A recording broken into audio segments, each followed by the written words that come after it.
A black SUV in her rearview mirror. Laura's stomach clenched. It was probably nothing, just another car on the road. Los Angeles was a big city. Lots of cars drove around at 2 a.m., but when she turned left at the next intersection, the SUV turned too. When she turned right, it followed.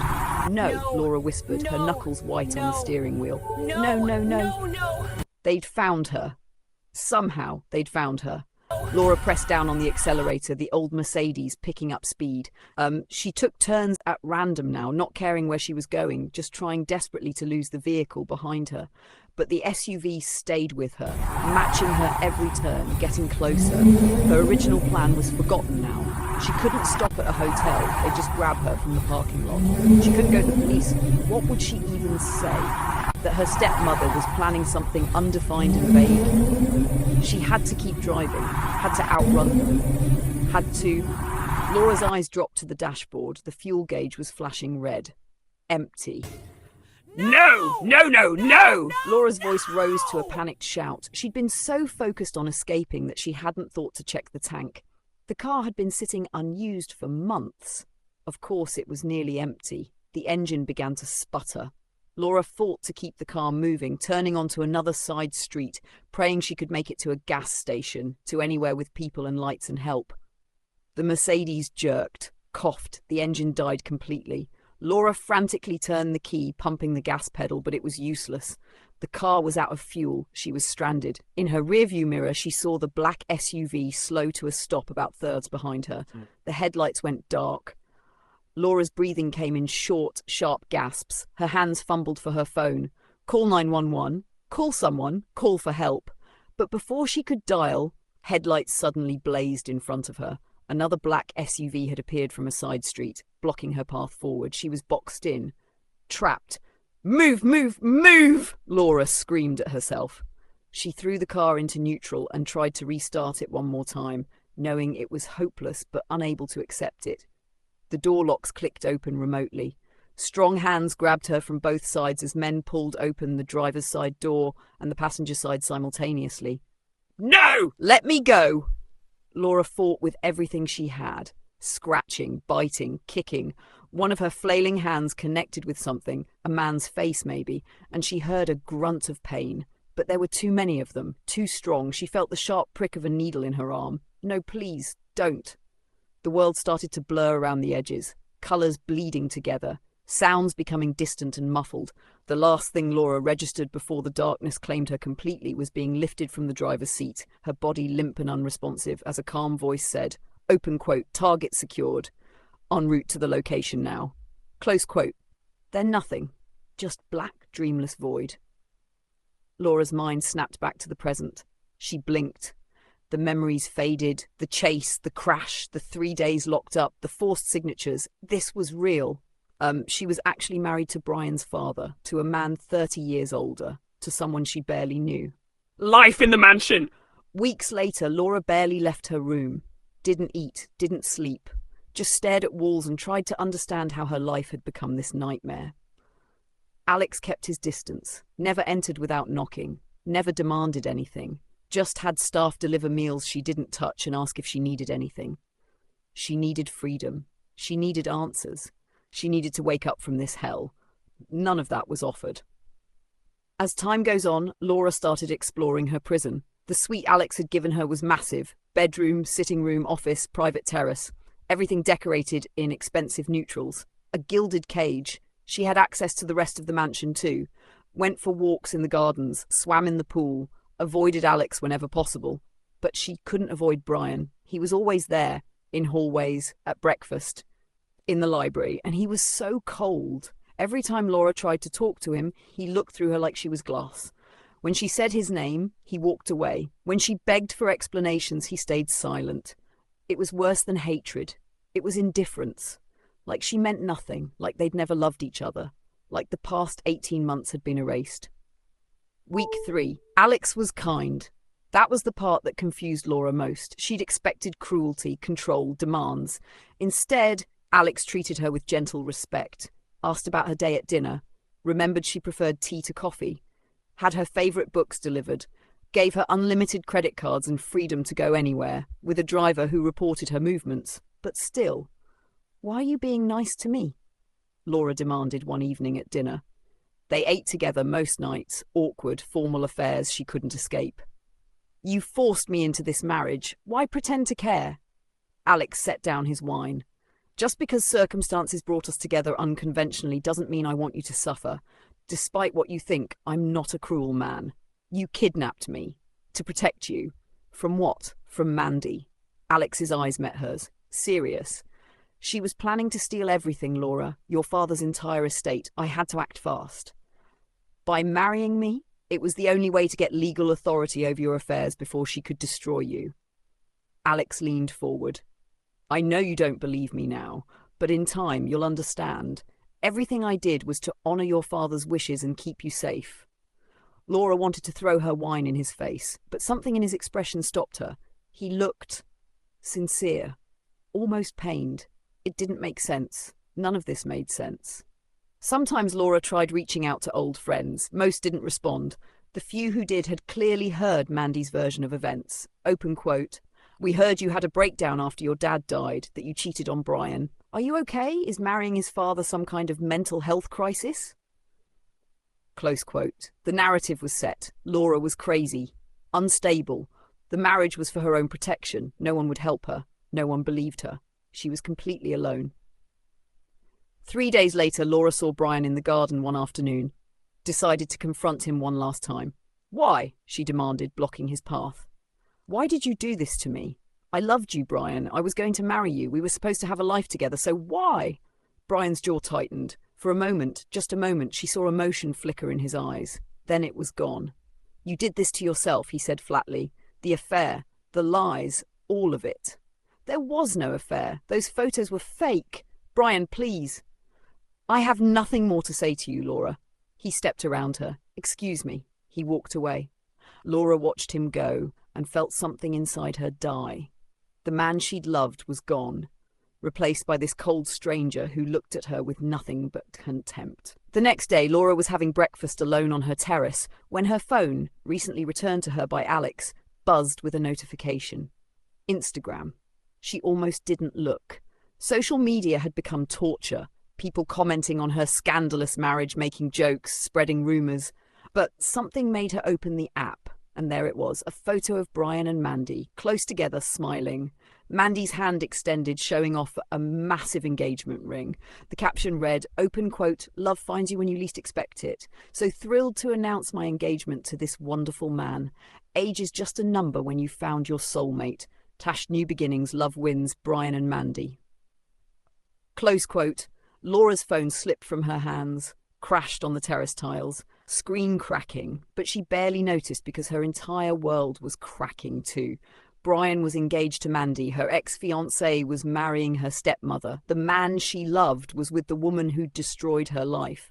Laura couldn't breathe, couldn't think. The terrace spun around her. This wasn't happening. This couldn't be. But within minutes, her phone, still partially functional despite the cracked screen, exploded with notifications. The post was going viral. Headlines screamed across gossip sites. Billionaire love swap. Father and son trade daughter and mother. The Rutherford-Russell scandal. Most twisted family drama of the year. From fiancé to stepmom, Brian Rutherford's shocking engagement. Comments poured in by the thousands. Wait, so she married the dad and he's marrying her stepmom? I can't keep up with rich people drama. Poor Laura Russell went from golden girl to tabloid joke in 6 months. This family is sick. Who does this? Laura probably cheated first. That's why Brian moved on. She got what she deserved. The Rutherfords are treating these women like trading cards. Laura read comment after comment, each one a knife to her heart. The world was laughing at her, mocking her, turning her pain into entertainment. She was a punchline, a scandal, a cautionary tale. And Brian, the man she'd loved with her whole heart, was engaged to the woman who'd orchestrated all of it. Laura stood on shaking legs, stumbled back into her room, fell onto her bed and screamed into a pillow until her throat was raw. Laura spent the next 3 weeks in a fog of depression. She stopped eating properly, stopped sleeping. Dark circles appeared under her eyes. She lost weight. Alex noticed, tried to talk to her. She refused. What was there to say? Her life was over, her reputation destroyed. The man she loved was marrying her enemy. She was trapped in a marriage to a man she didn't choose. There was nothing left. Then one night, 8 weeks after the forced wedding, Laura broke completely. She couldn't stay in the mansion another second, couldn't breathe in the suffocating luxury, couldn't bear another evening of Alex's gentle concern or Brian's cold indifference. She needed out. She waited until Alex left for a business dinner, then dressed in the tightest black dress she owned, something that hugged every curve, something that made her feel powerful instead of powerless, and ordered a car into Manhattan. The driver tried to protest. "Mrs. Rutherford, perhaps you should wait for Mr. Rutherford to return." "I'm not asking permission," Laura said coldly. "Take me to Manhattan. Now." The driver hesitated, then nodded. "Yes, ma'am." The club was called Obsidian. Exclusive, where celebrities and socialites went to be seen and forgotten. Laura's new last name, Rutherford, opened every door. Inside, music pounded like a second heartbeat. Lights strobed across beautiful people, dancing, drinking, living.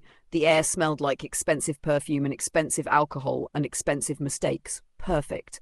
Laura headed straight for the bar. "Tequila," she told the bartender. "Keep them coming." She lost count after the 5th shot. Maybe the 6th. The world softened around the edges.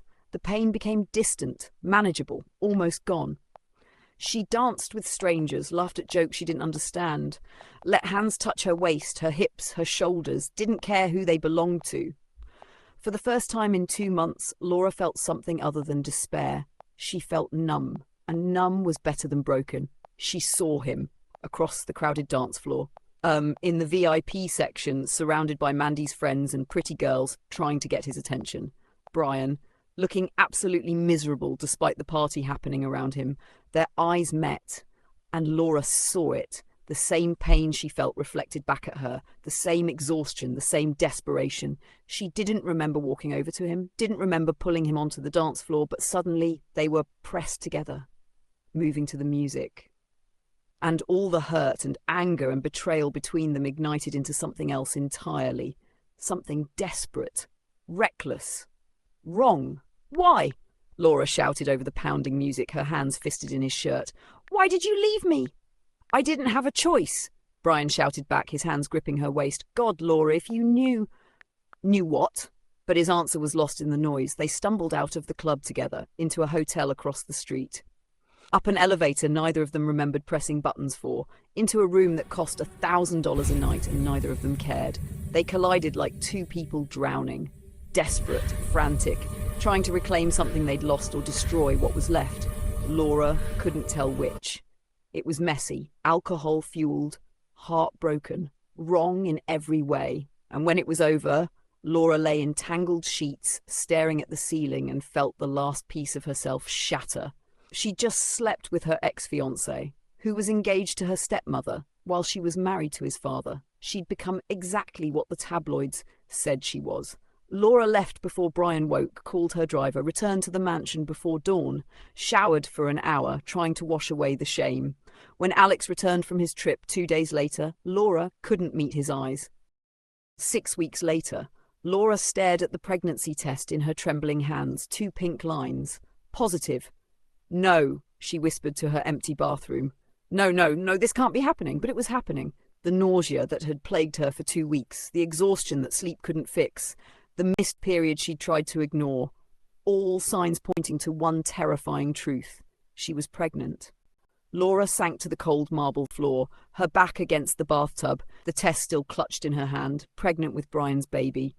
From that one reckless, desperate night at the club, the night she'd tried to forget but couldn't, and she was married to Alex. "Oh God," Laura pressed her hands to her face. "What am I going to do?" Her mind raced through impossible scenarios. Tell the truth? Admit she'd slept with Brian? The scandal would be nuclear. The media would have a field day. And Alex? What would Alex do? Or lie? Laura's stomach churned at the thought. But what choice did she have? She was married to Alex. Legally, he was her husband. People would assume the baby was his. No one would question it. No one except Alex himself. Because Alex would know. They'd never been intimate. Not once in the 3 months since the forced wedding. He'd kept his promise, separate rooms, no pressure, respectful distance. He would know the baby wasn't his. Unless she could convince him otherwise, make him believe they'd That she'd forgotten, that the stress and depression had made everything blur together. The lie tasted like poison, even as she considered it. But the alternative was worse. Laura spent the next 3 days in agonizing indecision, avoiding Alex at meals, staying in her room, trying to figure out what to do. Then one morning, the nausea hit so hard, she couldn't hide it. She barely made it to the bathroom before vomiting. Once, twice, until there was nothing left. When she finally emerged, shaking and pale, Alex was standing in her sitting room. Laura, his face was creased with concern. "Are you all right? I heard." "I'm fine," Laura said quickly, too quickly. "Just food poisoning or something." Alex's piercing blue eyes studied her, seeing too much as always. "You've been ill for days. I'm calling a doctor." "No, I don't need. It wasn't a question." Alex pulled out his phone. "Dr. Morrison will be here within the hour." Dr. Morrison arrived exactly 53 minutes later. She was an elegant woman in her 50s, carrying a medical bag and radiating professional competence. "Mrs. Rutherford," she greeted Laura with a warm smile. "Your husband says you've been experiencing nausea and fatigue?" "It's nothing, really. Let me be the judge of that." Dr. Morrison set up her equipment. "When did the symptoms start?" Laura answered the questions mechanically. "When? How often? Any other symptoms?" Then Dr. Morrison asked the question Laura had been dreading. "Is there any chance you could be pregnant?" The room went silent. Alex stood by the window, his back to them, but Laura saw his shoulders tense. I don't know," Laura whispered. "Let's find out."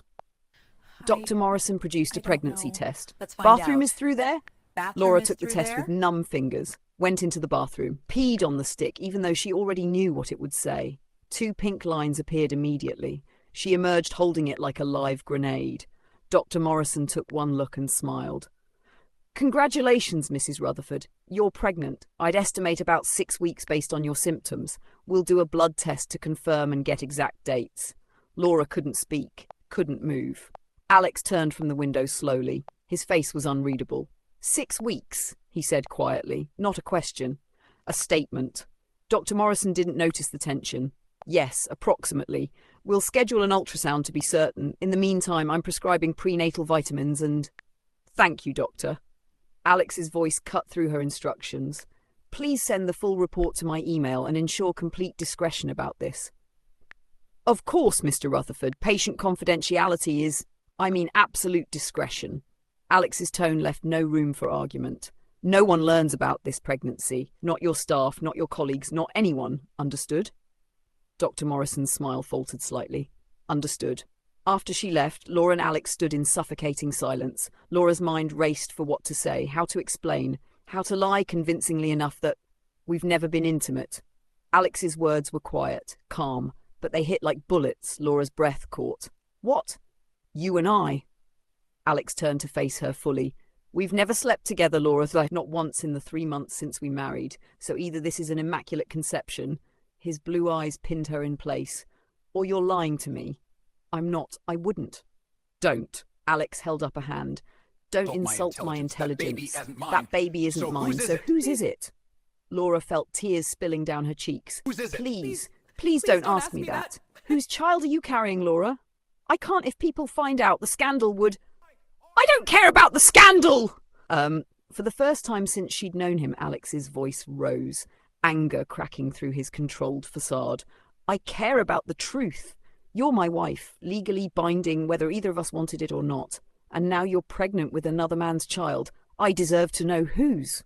"What does it matter?" Laura's voice broke. "You forced me into this marriage. You trapped me here. You and Mandy destroyed my entire life. So why do you care whose baby it is?"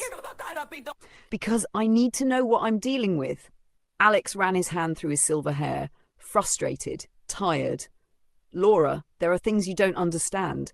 Reasons for everything that's happened, but I can't protect you if you won't tell me the truth." "Protect me?" Laura laughed bitterly.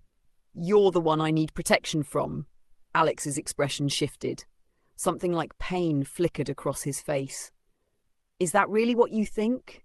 After 3 months of giving you everything you needed, respecting your space, treating you with what? Kindness?" Laura's voice rose. "You think being nice makes up for kidnapping me, for forcing me to marry you, for ruining my life?" "I was trying to save your life by trapping me in a marriage I never wanted. With a man Laura stopped herself. A man you what? Alex demanded. Say it. Laura's chest heaved. A man I should never have married. A man I don't love. A man I don't even know. The words hung between them like broken glass. Alex's jaw tightened. When he spoke again, his voice was controlled. Cold. Fine, you don't have to tell me who the father is, but we're doing a DNA test. What? No. Not negotiable. Alex pulled out his phone. I'll arrange it with Dr. Morrison. Discreet, private, but definitive. We'll know exactly who fathered that child. That child. And then what? Laura demanded. What happens when you find out? Then we deal with it. Alex headed for the door. Together or separately, that's up to you. But Laura?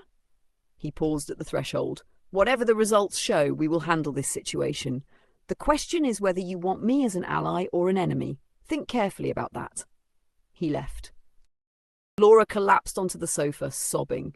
The DNA test would reveal everything, would expose her night with Brian, would blow up whatever fragile piece existed in this nightmare marriage, and there was nothing she could do to stop it. The DNA test. 2 weeks later, the test was conducted in complete secrecy. Dr. Morrison came to the mansion, drew blood from Laura, took samples, promised results. In 72 hours, Laura spent those 3 days in hell. She barely ate. Couldn't sleep, just waited for the bomb to drop. Alex avoided her. They didn't have dinner together, didn't speak. The mansion felt like a tomb. On the 3rd day, Alex summoned her to his study. Laura entered on shaking legs, found him standing by the window, a manila envelope on his desk. The results. Sit down, Laura, Alex said without turning around. She sat, hands clenched in her lap. Alex picked up the envelope, opened it slowly, read the contents in silence. Then he set it down and finally looked at her.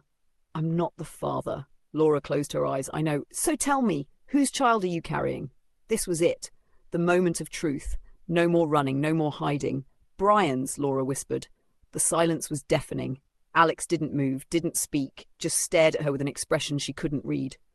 Brian's, he repeated finally. My son? Yes. When? 2 months ago, that night I went to the club. I ran into him and we... Laura couldn't finish. It was a mistake. We were drunk and angry and it was stupid and... Stop. Alex held up his hand, sat down heavily in his chair. Just stop. He looked older suddenly, exhausted, like the weight of the world had finally become too much. For a long moment, neither of them spoke. Then Alex did something completely unexpected. He started to laugh. Not happy laughter. Bitter. Exhausted. The laugh of a man who'd been pushed beyond his breaking point. Of course, Lasky said, still laughing. Of course it's Brian's, because this situation wasn't complicated enough already, because we needed one more impossible layer to this nightmare. Alex, I'm sorry. Don't. His laughter died. Don't apologize. This isn't... God, Laura, this is so much more complicated than you know. Then tell me! Laura leaned forward desperately. You keep saying there are reasons, there are things I don't understand. Fine! Explain it to me. Make me understand why any of this had to happen.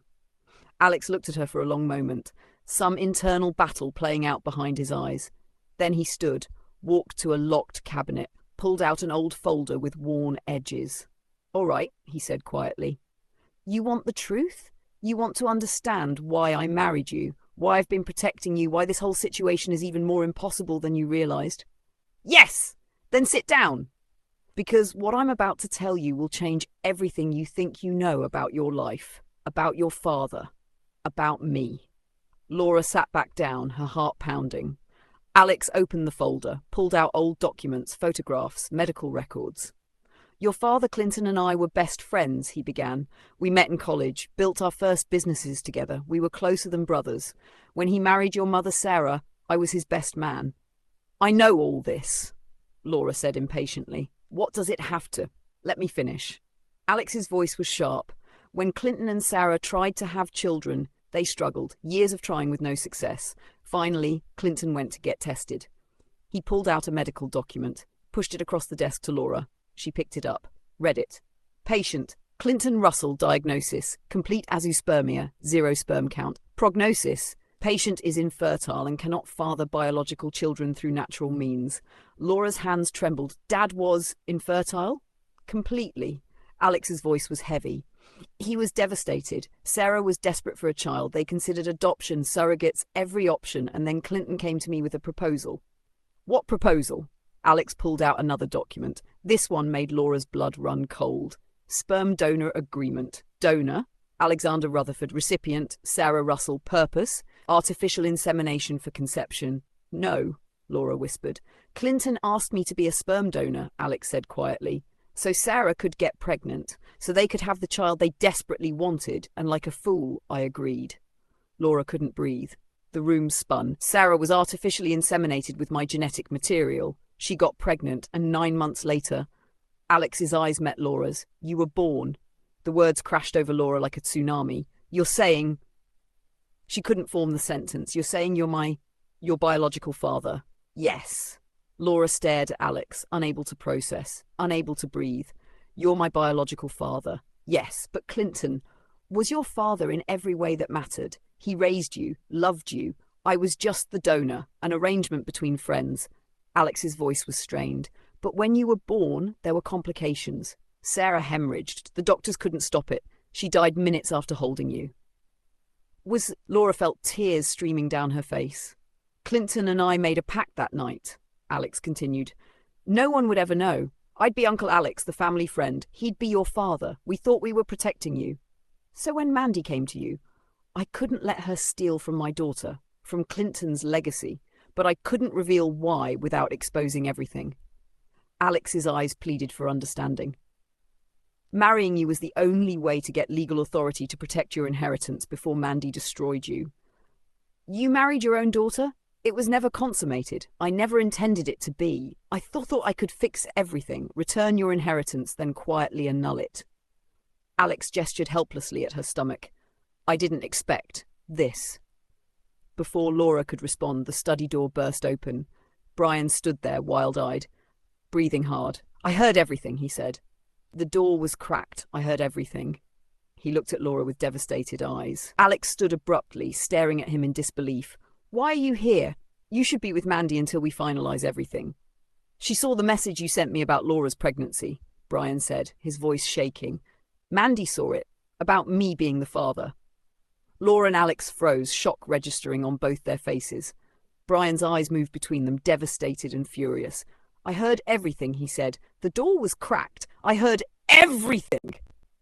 He looked at Laura with anguished eyes, then back at his father. What the hell have we done? And the baby. Brian's voice cracked. The baby is mine. Yes, Laura whispered. The three of them stood frozen in impossible truth. Then Alex spoke quietly. There's more you both need to know. Brian, tell Laura about your engagement to Mandy. Brian's face flushed. Dad asked me to seduce her, to make her think I loved her. The plan was for her to marry me and transfer Laura's estate to me as her husband. Then we'd expose her fraud and return everything to Laura. Laura's head spun. It was all a setup? To protect you, Alex said. But Mandy figured it out 2 weeks ago. That's why she's dangerous now. She knows she's been played and she wants revenge. On me, Laura realized. On all of us. As if summoned by her name, Laura's phone buzzed. A text from an unknown number. A photo attached. Laura opened it, and her blood turned to ice. Mandy, holding a gun, standing outside the mansion gates. The message read, If I can't have what's mine, no one will. Come outside, Laura. Let's end this. She's here, Laura whispered. She's outside with a gun. Alex grabbed his phone. Security, lock down the estate. No one in or out. Call the police. Now. But it was too late. Glass shattered downstairs. Gunshots rang out. Screaming. She's inside, Brian said. Dad, she's inside. Laura, stay here, Alex ordered, but Laura was already moving. Running. She didn't know why. Instinct, maybe. Terror. She ran through hallways, downstairs, toward the greenhouse where she always went to think. She burst through the glass doors and froze.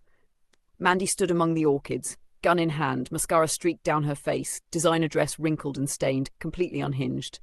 There you are, Mandy said, voice eerily calm. I've been waiting. Mandy, please. Please.